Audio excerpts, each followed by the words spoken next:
सन 1945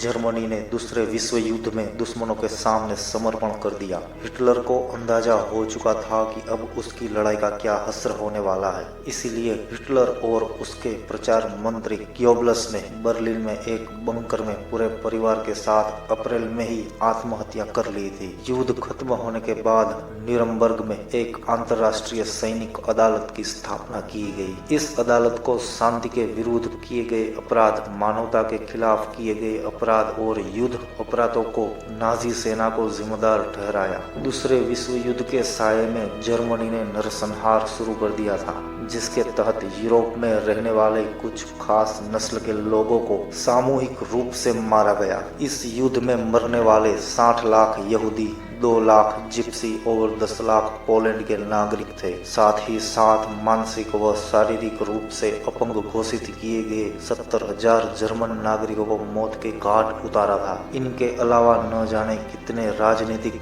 विरोधियों को भी मौत के घाट उतारा। ऑउश्विट्ज जैसे कत्लखाने बनाए गए, जहां पर जहरीली गैस से हजारों लोगों को एक साथ समूह में उनकी हत्या की गई। तो स्वागत है आपका दोस्तों हमारी इस वीडियो में, और आज हम बात करेंगे एडोल्फ हिटलर के बारे में। एक ऐसा शख्स जिसने लाखों लोगों की हत्याएं की थी, जिससे पूरा यूरोप कांपता था। तो बने रहिए दोस्तों हमारे साथ। वीडियो आपको पसंद आए तो वीडियो को लाइक करें और हमारी चैनल को सब्सक्राइब करें। अपने दोस्तों के साथ इस वीडियो को शेयर भी करें।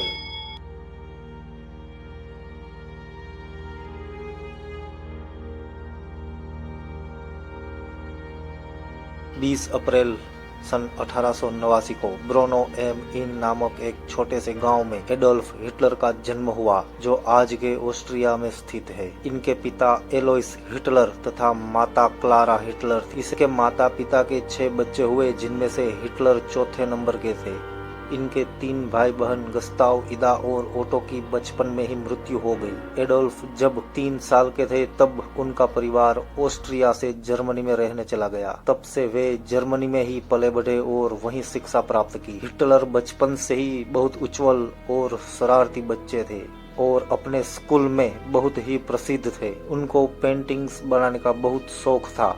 बचपन से ही उनको चित्र बनाने में रुचि थी, लेकिन उनके पिता को यह पसंद नहीं था। उनके पिता चाहते थे कि वे टेक्निकल स्कूल में प्रवेश करें और उनके पिता ने सितंबर सन 1900 में लींज में भेज दिया। वहां पर हिटलर ने माध्यमिक शाला में प्रवेश किया। इसके फलस्वरूप उन्हें अपनी पेंटिंग्स बनाने का शौक छोड़ना पड़ा। माना जाता है कि हिटलर चित्रकार बन गया होता तो दूसरा विश्व युद्ध नहीं होता और लाखों लोगों की जान बच जाती, लेकिन इतिहास को कुछ और ही पसंद था। हिटलर अपने पिता के अस्थिर स्वभाव के कारण एक वैरागी, असंतुष्ट और आक्रोश बच्चे बन गए। ऐसा ही चलता रहा। फिर 1903 में उनके पिता एलोइस हिटलर की अचानक मृत्यु हो गई। हिटलर अपनी उदार और मेहनती माता से बहुत ही प्यार करता था, जो कि कैंसर से पीड़ित थी। हिटलर की स्कूल में रुचि ना होने के कारण इनका स्कूल में प्रदर्शन बहुत ही खराब रहा। तब उनकी माता ने उन्हें यह स्कूल छोड़ने की अनुमति दे दी। इस समय हिटलर 16 साल की उम्र के थे। इसके बाद एडोल्फ हिटलर ने 4 साल लींज में बिताए। फिर सन 1905 में उन्होंने अपना स्कूल पूरा किया और अपने पेंटर बनने की सपने को पूरा करने के लिए लींज से वियना चले गए।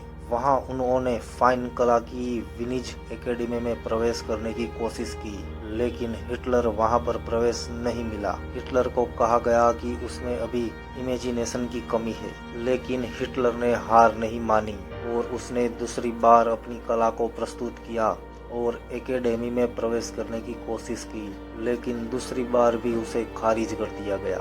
हिटलर बहुत ही निराश हुआ। कुछ पेंटिंग्स आपको भी बताता हूँ जो हिटलर ने अपने हाथों से बनाई थी।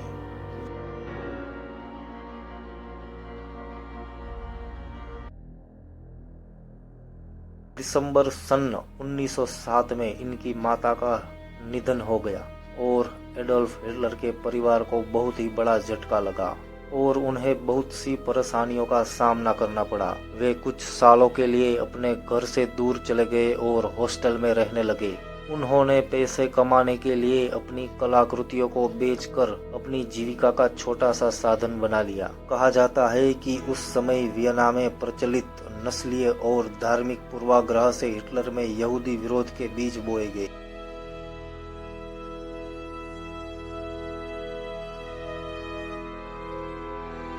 पहले विश्व युद्ध की शुरुआत में हिटलर ने फौज में नाम भर्ती कर दिया। भर्ती के बाद उसने अग्रिम मोर्चे पर संदेशावाहक के रूप में काम किया। हिटलर युद्ध के दौरान भारी बमबारी और गोलियों के बीच से बॉर्डर के एक स्थान से दूसरे स्थान पर संदेश भेजता था। युद्ध खत्म होने के बाद हिटलर कॉर्पोरल बना और बहादुरी के लिए उसने कुछ मेडल भी हासिल किए, लेकिन दुर्भाग्यपूर्ण जर्मन सेना की हार हुई। इसके लिए हिटलर को बहुत ही दुख हुआ। हिटलर अपने देश से बहुत ही प्यार करता था। बाद में सन 1919 में उसने जर्मन वर्कर्स पार्टी नामक एक छोटे से समूह की सदस्यता ले ली और धीरे धीरे इस संगठन पर अपना नियंत्रण कायम किया। उसे बाद में नेशनल सोशलिस्ट पार्टी के नाम से जाना गया। इसी पार्टी को बाद में नाजी पार्टी का नाम दिया गया। सन 1923 में हिटलर ने बवेरिया पर कब्जा करने, बर्लिन पर चढ़ाई करने और सत्ता पर कब्जा करने की योजना बना ली। इन दुस्साहसिक योजनाओं में वह असफल रहा। उसे गिरफ्तार कर लिया गया। उस पर देशद्रोह का मुकदमा भी चला, लेकिन कुछ समय बाद उसे रिहा कर दिया गया। नाजी पार्टी 1930 के दशक में शुरुआती सालों तक जनता को बड़े पैमाने पर अपनी तरफ आकर्षित करना चाहती थी, लेकिन वे असफल रहे। बाद में महामंदी के दौरान नाजीवाद ने एक जन आंदोलन का रूप ग्रहण किया। सन 1929 में बैंक दिवालिया हो चुके थे, काम धंधे बंद होते जा रहे थे, मजदूर बेरोजगार हो रहे थे और मध्यम वर्ग को लाचारी और भूखमरी का डर सता रहा था। इसी के कारण नाजी पार्टी में लोगों को एक बेहतर भविष्य की उम्मीद दिखाई दे रही थी। 1929 में जर्मनी में चुनाव शुरू हुआ। चुनाव में नाजी पार्टी को जर्मन सांसद राइक्सटाग के लिए हुए चुनावों में महज 2.6% वोट मिले थे। 1932 तक आते आते यह देश की सबसे बड़ी पार्टी बन चुकी थी और उससे 37% वोट मिले। हिटलर जबरदस्त वक्ता था। उसका जोश और उसके शब्द लोगों को हिलाकर रख देते थे।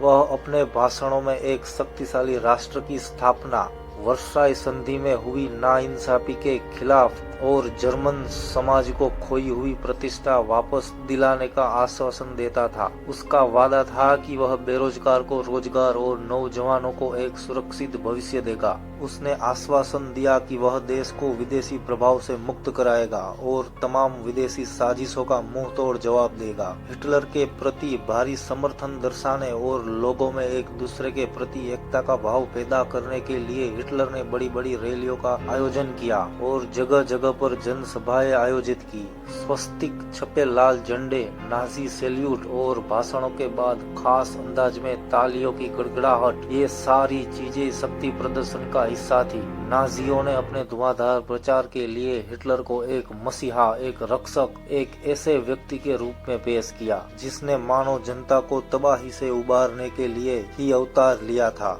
जर्मन वासियों को ये छवि बेहद ही आकर्षक दिखाई देती थी, क्योंकि जर्मन्स की प्रतिष्ठा और गर्व का एहसास चकनाचूर हो चुका था और जो एक भीषण आर्थिक एवं राजनीतिक संकट से गुजर रहा था।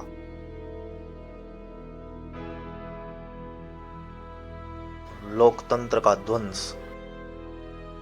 30 जनवरी 1933 को राष्ट्रपति हिंडनबर्ग ने हिटलर को चांसलर का पदभार संभालने का न्योता दिया। यह मंत्रिमंडल में सबसे शक्तिशाली पद था। तब तक नाजी पार्टी रूढ़िवादियों को भी अपने उद्देश्यों से जोड़ चुकी थी। सत्ता हासिल करने के बाद हिटलर ने लोकतांत्रिक शासन की संरचना और संस्थानों को भंग करना शुरू कर दिया। फरवरी महीने में जर्मन संसद भवन में हुए रहस्यमय अग्निकांड से उसका रास्ता और आसान हो गया। 28 फरवरी 1933 को जारी किए गए अग्नि अध्यादेश के जरिए अभिव्यक्ति, प्रेस एवं सभा करने की आजादी जैसे नागरिक अधिकारों को अनिश्चित काल के लिए रोक दिया गया। वाइमर संविधान में इन अधिकारों को काफी महत्वपूर्ण स्थान प्राप्त था। इसके बाद हिटलर ने अपने कट्टर शत्रु कम्युनिस्टों पर निशाना साधा। ज्यादातर कम्युनिस्टों को रातों रात कंसंट्रेशन कैंपों में बंद कर दिया गया और कम्युनिस्टों को बर्बरता पूर्वक मारा गया। नाजियों ने सिर्फ कम्युनिस्टों का ही सफाया नहीं किया, नाजी शासन ने कुल 52 किस्म के लोगों को अपने दमन का निशाना बनाया।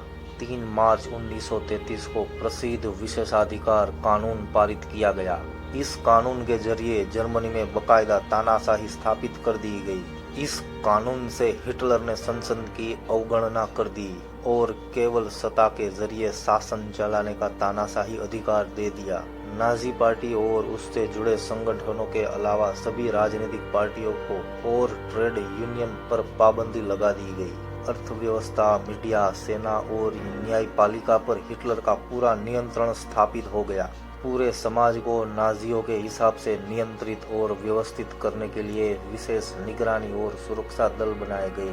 पहले से मौजूद हरी वर्दीधारी पुलिस को निगरानी के लिए सक्रिय रखा गया और उसके बाद स्टॉर्म स्टूपर्स यानी कि एसए, गेस्तापो यानी कि गुप्तचर राज्य पुलिस, एसएस अपराध नियंत्रण पुलिस और एसडी सुरक्षा सेवा का भी गठन किया गया। इन नवगठित दस्तों को बिना कोई रोक टोक असंवैधानिक अधिकार दिए गए और इन्हीं की वजह से नाजी राज्य को एक खूंखार आपराधिक राज्य की छवि प्राप्त हुई।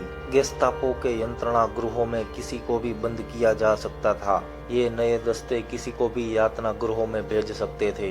किसी को भी बिना कानूनी कार्यवाही गिरफ्तार किया जा सकता था। दंड की आशंका से मुक्त पुलिस बलों ने बिना कोई रोकटोक और निरपेक्ष शासन का अधिकार प्राप्त कर लिया।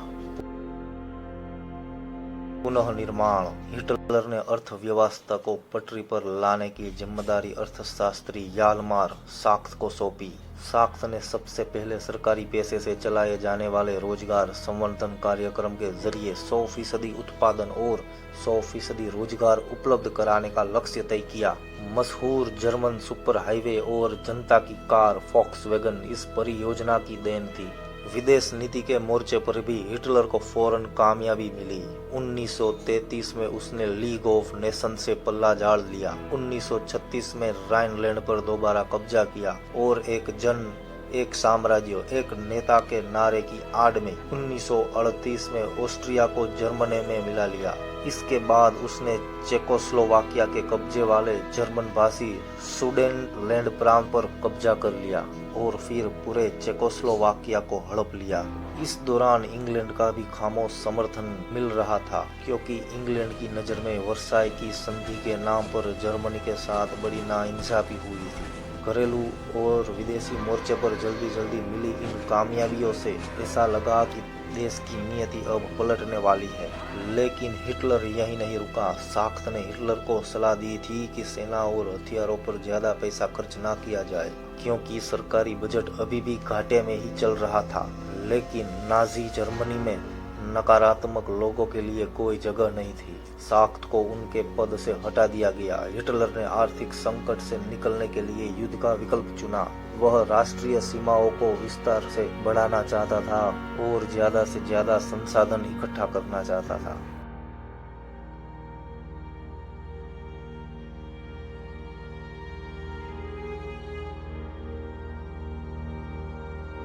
दूसरे विश्व युद्ध की शुरुआत। हिटलर ज्यादातर विस्तार को और संसाधनों को अपने कब्जे में करना चाहता था।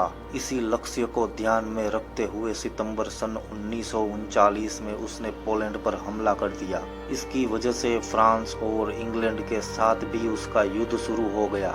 शुरुआत में इंग्लैंड जर्मनी के साथ था, लेकिन पोलैंड पर हमला करने के बाद इंग्लैंड भी जर्मनी के खिलाफ हो गया। सितंबर सन 1940 में जर्मनी ने इटली और जापान के साथ एक त्रिपक्षीय संधि पर हस्ताक्षर किए। इसी संधि से अंतर्राष्ट्रीय समुदाय में हिटलर का दावा और मजबूत हो गया। यूरोप के ज्यादातर देशों में नाजी जर्मनी का समर्थन करने वाली कठपुतली सरकारें बिठा दी गई। 1940 के अंत में हिटलर अपनी ताकत के शिखर पर था। अब हिटलर ने अपना सारा ध्यान पूर्वी यूरोप को जीतने के अधूरे सपने को पूरा करने पर ध्यान दिया। वह जर्मन जनता के लिए संसाधन और रहने की जगह का इंतजाम करना चाहता था। जून 1941 में उसने सोवियत संघ यानी कि रूस पर हमला किया।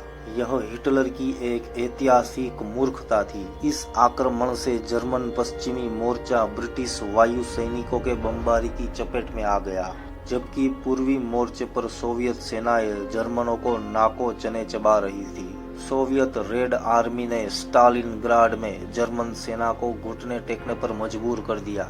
सोवियत रेड आर्मी ने पीछे हटते जर्मन सिपाहियों को आखिर तक पीछा किया और अंत में वे बर्लिन के बीचों बीच जा पहुंचे।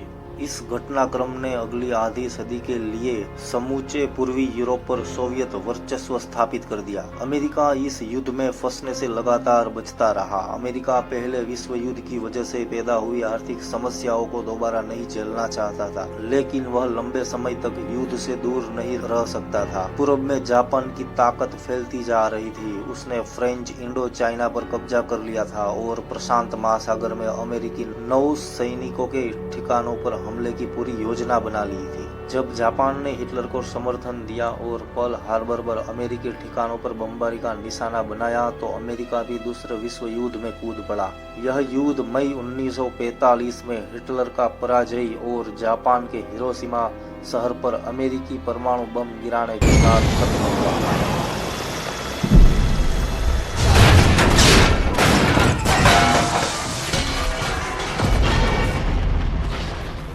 ये था हिटलर का पूरा जीवन चरित्र। इस वीडियो में हमने सिर्फ हिटलर के बारे में ही आपको जानकारी दी है। आशा करता हूँ वीडियो आपको पसंद आई होगी। यदि वीडियो आपको पसंद आई है तो वीडियो को लाइक अवश्य करें तथा चैनल को सब्सक्राइब जरूर करें, क्योंकि ऐसी ही ऐतिहासिक वीडियो हम अपडेट करते रहते हैं और तुरंत आपको नोटिफिकेशन मिलती रहे। अपने दोस्तों के साथ वीडियो को शेयर भी जरूर करें। धन्यवाद।